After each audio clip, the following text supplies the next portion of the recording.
Merhaba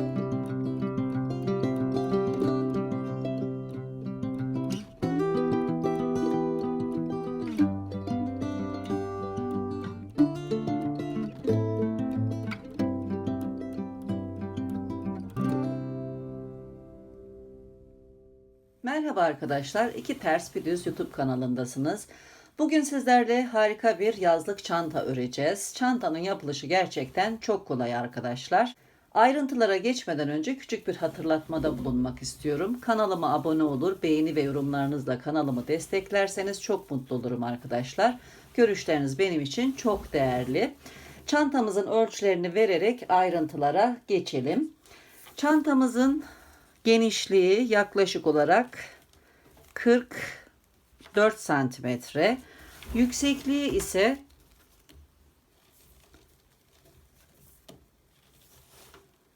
31 santimetre. Çanta sapının bitmiş uzunluğu yaklaşık olarak 51 santimetre. Yine çantanın derinliğinde ölçtüğümüzde 16 santimetrelik bir derinliğe sahip olduğunu görüyoruz. Çantanın yapılışı gerçekten çok kolay ve ayrıntılı bir şekilde videoda anlatılıyor arkadaşlar.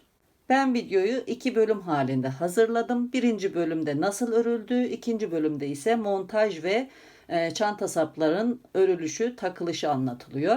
Çantanın güzelliği arkadaşlar ayrıntıda gizli. Benzer modelleri çok görmüşsünüzdür ama bizim yan parçaların örülüşü ve montajı biraz farklı arkadaşlar. Derinlik katıyor ve yan kenarların çok şık durmasını sağlıyor. Çantayı örmeye tabandan başlıyoruz. Önce ön bölümü, daha sonra arka bölümü örüyoruz. Yan kenarları ördükten sonra birleştiriyoruz. Yapılışı gerçekten çok kolay. Yeni başlayan arkadaşlar da rahatlıkla bu çantayı örebilirler. Ben örmek için kağıt iplik kullandım. Sizler ince rafya iplik de kullanabilirsiniz. Çok şık duracağını düşünüyorum. Örmek için 5 numara bir tığ, dikiş işlemleri için bir iğne, makas ve birkaç ayraca ihtiyacımız olacak. Hazırsanız yapılışına geçelim. Herkese kolay gelsin. 75 zincir çekerek çantayı örmeye başlıyorum. İlk zinciri de sayıyorum.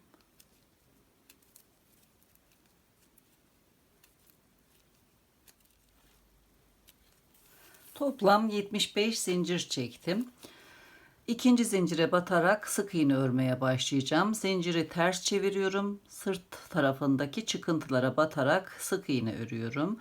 İkinci zincire battım. Bir ilmek çıkartıyorum. Sık iğne örüyorum. Sırayla zincirin sonuna kadar sık iğne örelim.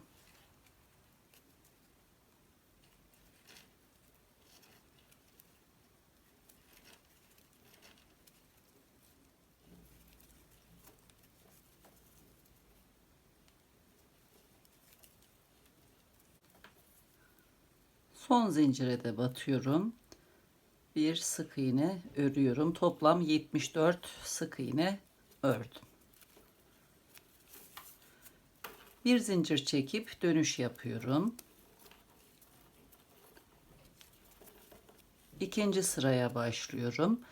Hemen ilk boşluğa değil, ikinci boşluğa batıyorum. Sık iğne örmeye başlıyorum. Dönüş zincirini bir sık iğne olarak kabul edeceğim. Sırayla boşluklara batarak sıra sonuna kadar sık iğne örüyorum.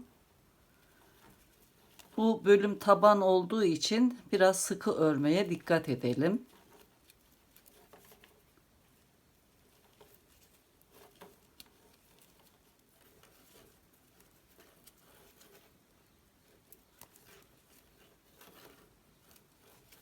Toplam 72 sık iğne ördüm.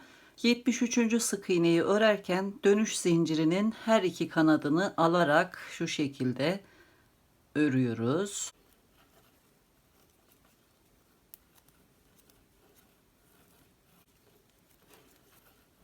Toplam 73 sık iğne ördüm. Bir de başlangıçtaki dönüş zincirini sayacağız. Toplam 74 oluyor. Bu şekilde ördüğümüzde kenar bölüm çok daha düzgün oluyor arkadaşlar. Yine bir zincir çekiyorum, dönüş yapıyorum. Hemen ilk boşluğa değil, ikinci boşluğa batıyorum. Bir sık iğne örüyorum. Başta da belirttiğim gibi bu zinciri de sayarsak 2 sık iğne olmuş oluyor. Bu şekilde sıranın sonuna kadar sık iğne öreceğiz.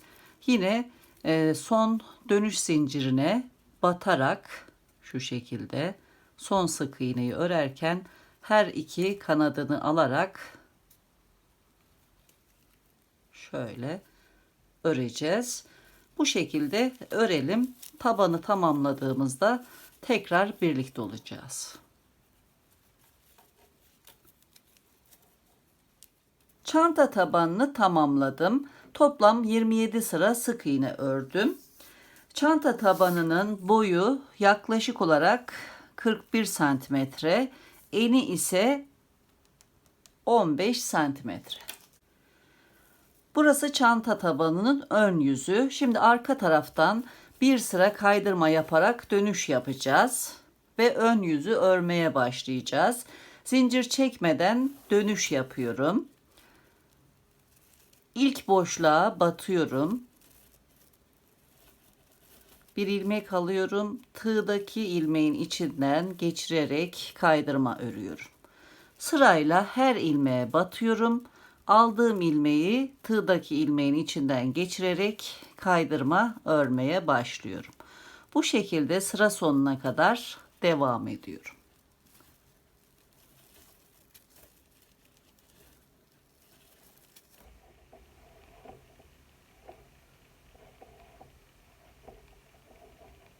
Son olarak dönüş zincirine batıyorum. Son kaydırmayı örüyorum. 1, 2, 3, 4 zincir çekip dönüyorum. Ön taraftayız. Şimdi kafes örgüsüne başlayacağız. 8 kafes örüp 4 ikili trabzan öreceğiz. Yine 8 kafes örüp 4 trabzan örerek sıra sonuna kadar devam edeceğiz. Bu şekilde toplam 6 sıra öreceğiz. İlk önce 8 tane kafes örüyorum. Tığın başını doluyorum. Bu birinci ilmeği saymıyorum. Zincir bu ilmeğin yerine geçiyor. Yani şöyle göstereyim. İlk başlangıçta 1 2 ilmek atlıyorum. 3. ilmeğe batacağım. Kaydırmanın arka duvarına batıyorum. Devamında da alttaki ilmeği alıyorum. Tığımda 2 ilmek olacak. Bir ilmek çıkartıyorum. İkili trabzan örüyorum. Birinci kafesi ördüm. Bir zincir çekiyorum. Bir ilmek atlıyorum. İkinci ilmeğin arka kanadına ve alttaki ilmeğe batıyorum. İlmek çıkartıp ikili trabzan örüyorum. Bu şekilde 8 tane kafes örüyorum.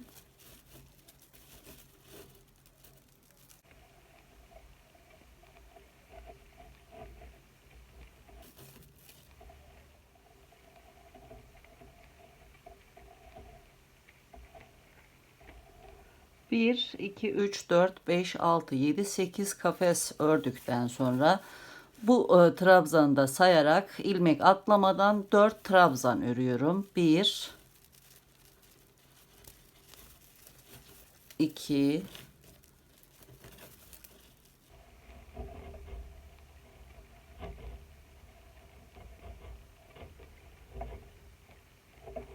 3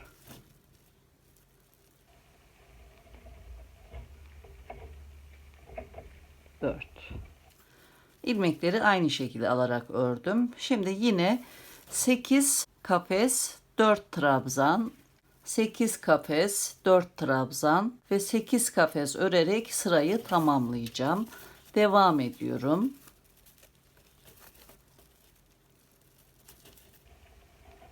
Bir zincir çektikten sonra bir ilmek atladım. İkinci ilmeğe batıyorum. İkili trabzan örüyorum.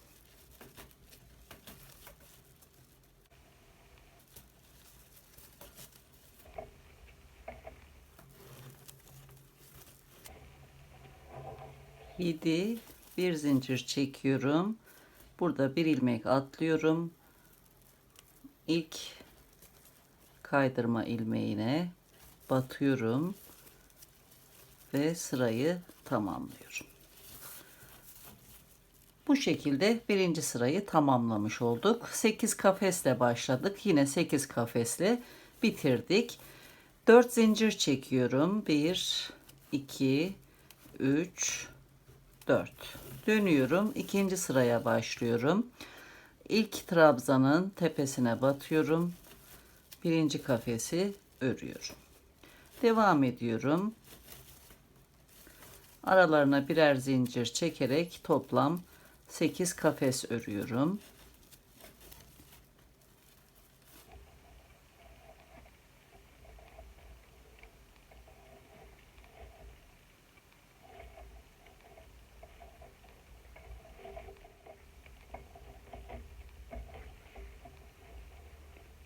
Dört trabzana geldim. Yine bu trabzanların tepelerine batarak yine 4 trabzan örüyorum.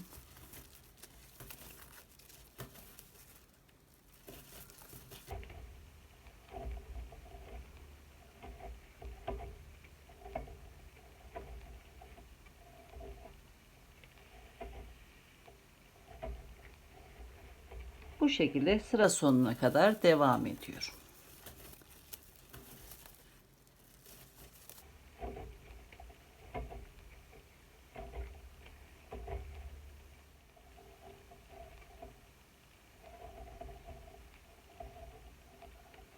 İkinci sıranın sonuna geldim. Bir zincir çekiyorum. Başlangıçta örmüş olduğum 4 zincirin üçüncüsüne batıyorum. Trabzan örerek sırayı tamamlıyorum. 2 sıra ördüm. Aynı şekilde 4 sıra daha öreceğiz. Toplam 6 sıra olunca tekrar birlikte olacağız. Yine 4 zincir çekip dönüş yaparak devam ediyorum.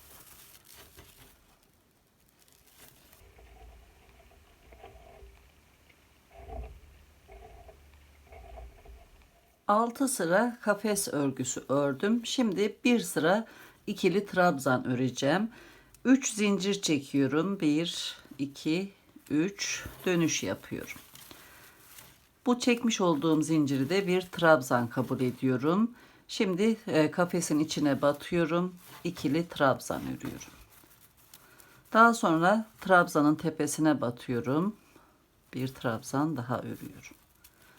Sıra sonuna kadar bu şekilde öreceğiz. Kafesin içine batıp bir trabzan örüyoruz.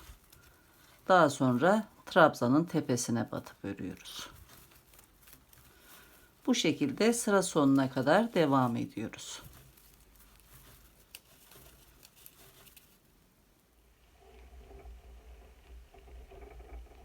Sıra sonuna geldim. Kafesin içine batıp bir trabzan ördüm. Bir de zincirin tepesine batıyorum. Son trabzanı örüp sırayı tamamlıyorum. Şimdi bir zincir çekip dönüş yapıyorum. Bir sırada sık iğne öreceğiz. İlk değil ikinci boşluğa batıyorum. Sık iğne örmeye başlıyorum. Sıra sonuna kadar devam ediyorum.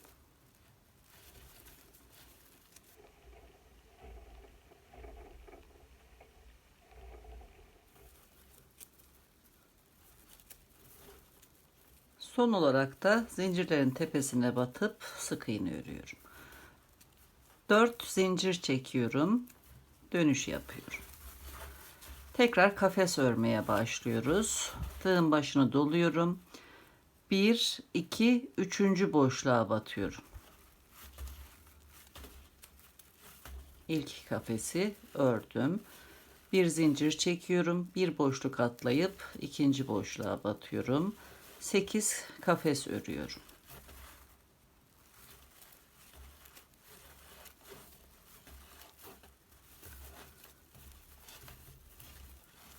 Toplam 8 kafes ördüm. Şimdi bu trabzanla birlikte 4 trabzan öreceğim. Daha sonra devam edeceğim. 8 kafes 4 trabzan şeklinde. 1, hemen yanındaki ilmeğe batıyorum. 2, 3, 4 trabzan ördüm. Trabzanların bu çizgiyi takip etmesine dikkat edelim. Şimdi tekrar 8 kafes örerek sıra sonuna kadar devam ediyorum.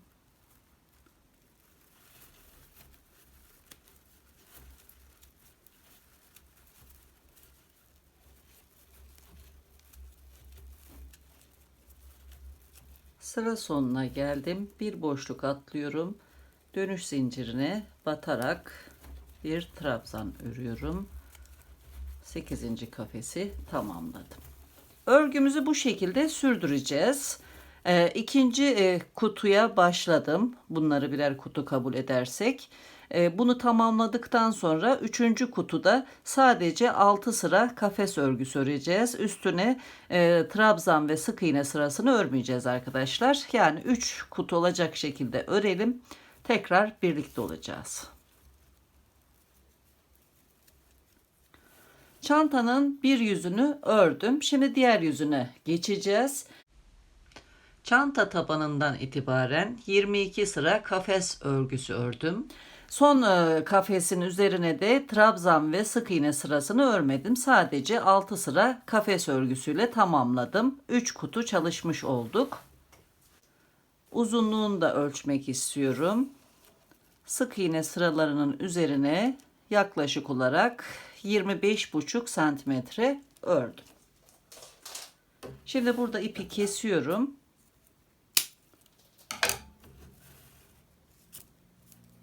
Şu şekilde sabitledim. Diğer tarafı tabanın diğer ucundan örerek başlayacağım. Örgümüzün ters tarafından ikinci yüzü örmeye başlayacağız. Başlangıç ipimiz sol tarafta olacak. Burası ters tarafı. Bu uç kısmından ilk dönüş zincirine batarak örmeye başlıyorum. İlk sırada kaydırma öreceğim.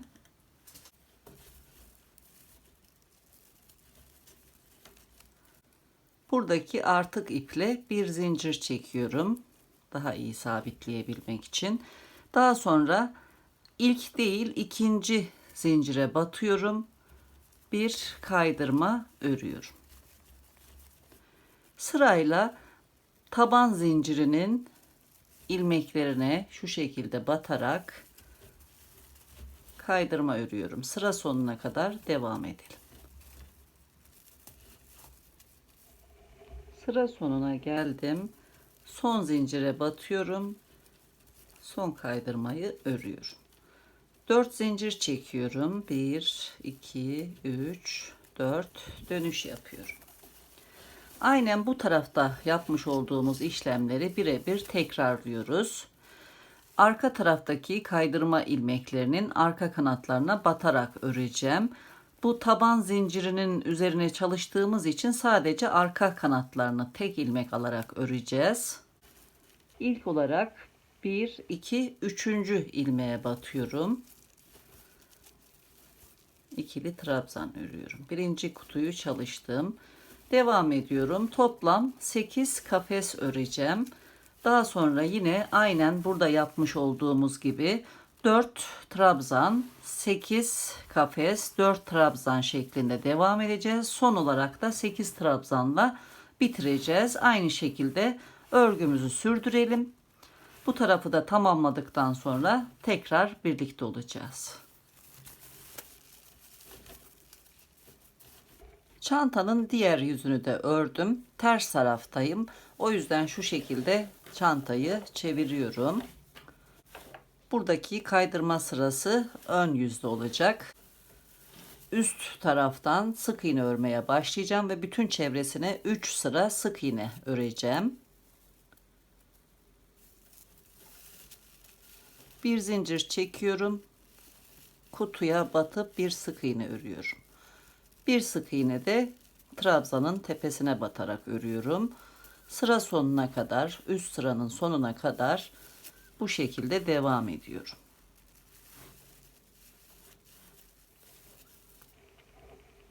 Sıranın sonuna geldim. Bir sık iğne kutunun içerisine yaptım. Bir sık iğne de köşedeki zincire batarak ördüm. Şimdi dönüş yapıyorum. Bu son örmüş olduğum sık iğnenin iki kanadını alıyorum. Bir sık iğne örerek bu tarafa geçiş yapmış oldum. Devam ediyorum. Kutuların içerisine ikişer sık iğne örüyorum.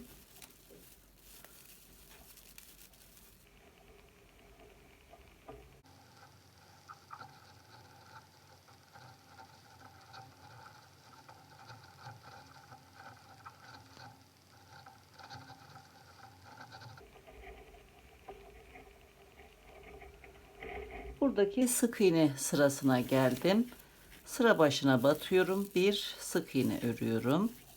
Alttaki trabzanlardan oluşan sıra başına da 2 sık iğne örerek devam ediyorum. Yine kutuların içerisine ikişer sık iğne örmeyi sürdürüyorum. Bu şekilde örerek taban bölümüne geleceğiz. Burada her sıra başına batarak birer sık iğne örerek bu tarafa geçeceğiz. Bu köşeye kadar devam edeceğiz. Buradaki kaydırma sırasının başına batmayı unutmayalım arkadaşlar. Buradan her sıra başına batarak devam edeceğiz. Bu köşeye kadar örelim. Tekrar birlikte olacağız.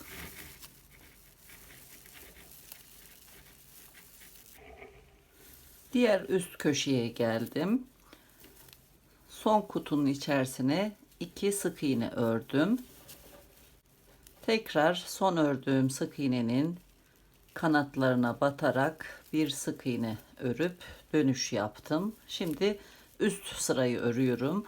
Kutunun içerisine bir sık iğne, trabzanların tepesine bir sık iğne örerek sıra sonuna kadar devam ediyorum.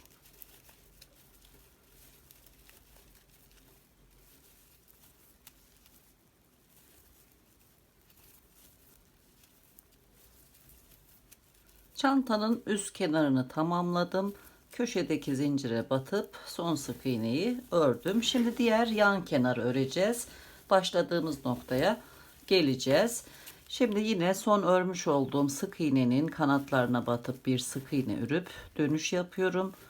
Yine kutuların içerisine batarak ikişer sık iğne örerek devam ediyorum.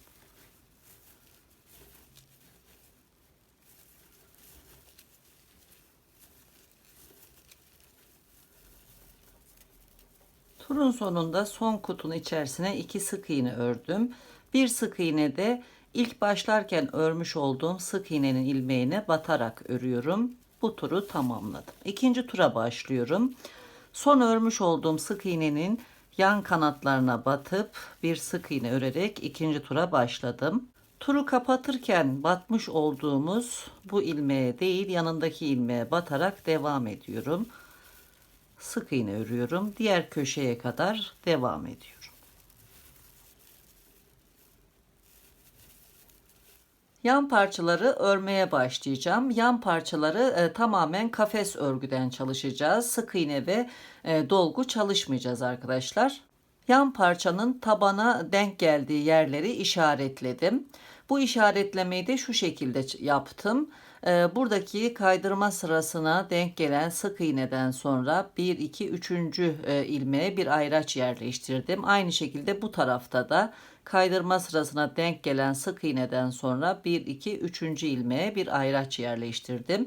Ayraçların dahil olduğu ilmekler de olmak üzere toplam 23 ilmek bulunuyor. 4 zincirde dönüş için ekleyeceğiz. Toplam 27 zincirle örmeye başlayacağız taban bölümünü. Kaç sıra örmemiz gerektiğinde şu şekilde hesaplayacağız.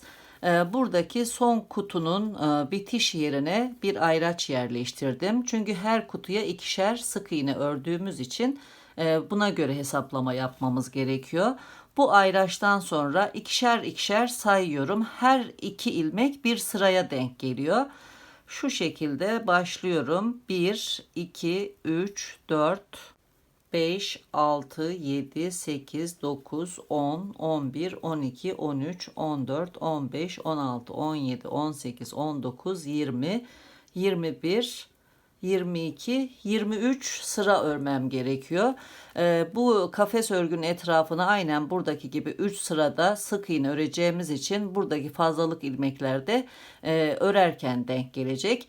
Şimdi 27 zincir çekerek başlayacağız ve toplam 23 sıra kafes örgüsü öreceğiz. 27 zincir çekerek yan parçalardan ilkini örmeye başlıyorum. İlk zincirde sayarak toplam 27 zincir çekelim.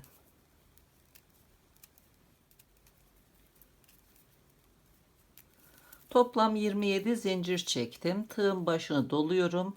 1, 2, 3, 4, 5, 6, 7. zincire batıyorum. İlk kutuyu örüyorum.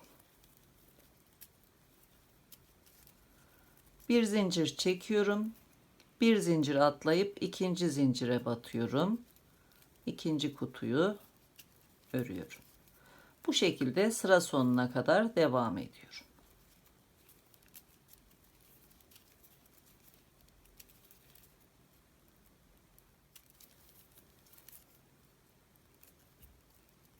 Son kutuyu örüyorum.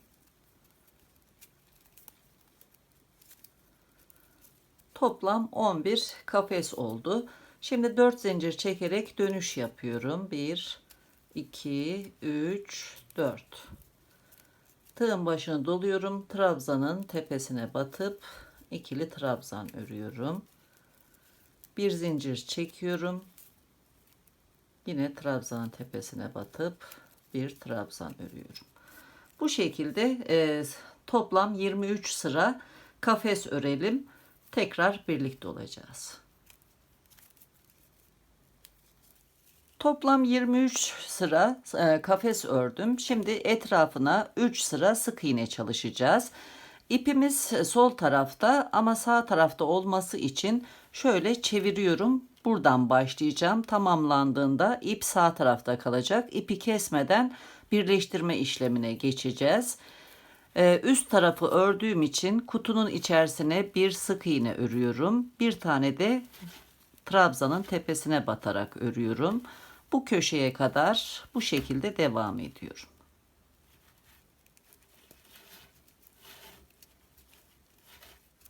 Son kafesin içerisine bir sık iğne ördüm. Şimdi dönüş yapacağım.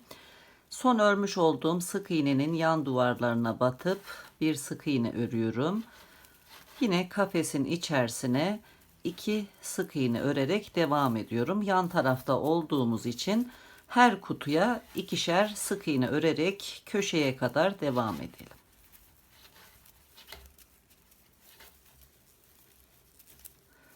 Alttaki ilk köşeye geldim. Bu köşenin içerisine 3 sık iğne örüyorum. 2, 3. Burada köşe oluşturmayacağım alt tarafın kıvrılması için. Şimdi trabzanın tepesine batıp bir sık iğne örüyorum. Bir tane de boşluğa örüyorum. Bu şekilde diğer köşeye kadar devam ediyorum.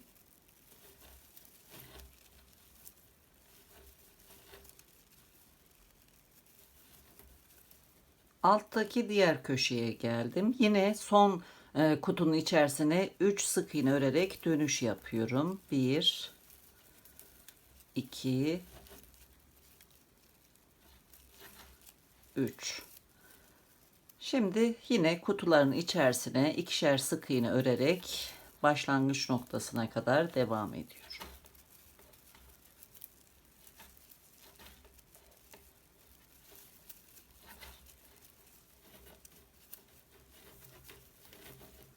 Birinci turun sonuna geldim. Son kutuya 2 sık iğne örüyorum. Bir sık iğne de ilk sık iğnenin ilmeğine batarak örüyorum. Köşe oluşturdum. Yine bu son örmüş olduğum sık iğnenin yan duvarlarına batıp bir sık iğne örerek ikinci tura başlıyorum. Bu boşluğa batmıyorum. İkinci boşluğa batıyorum. İkinci turda bu şekilde çalışıyoruz. Diğer köşeye kadar devam ediyorum.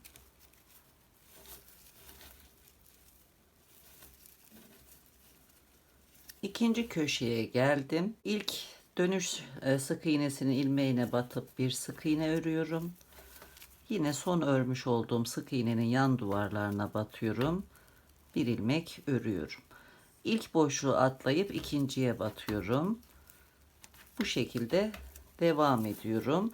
Şimdi sık iğnelerin tepelerine batarak örüp tur sonuna kadar gelelim.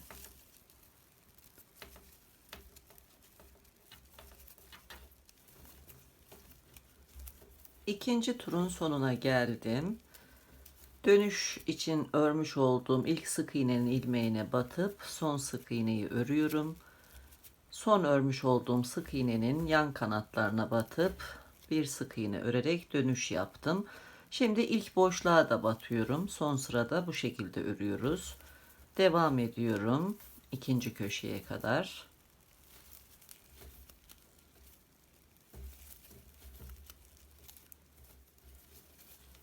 İkinci köşeye geldim. Yine son ilmeğe batıyorum. Sık iğne örüyorum. Son ördüğüm sık iğnenin yan duvarlarına batıp bir sık iğne örüp dönüş yaptım. Hemen ilk boşluğa batıyorum. Sık iğne örerek devam edeceğim.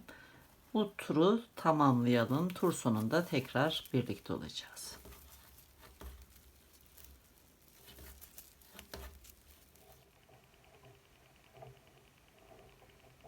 Üçüncü sık iğne sırasını da tamamladım. Şimdi montaj işlemine geçiyoruz.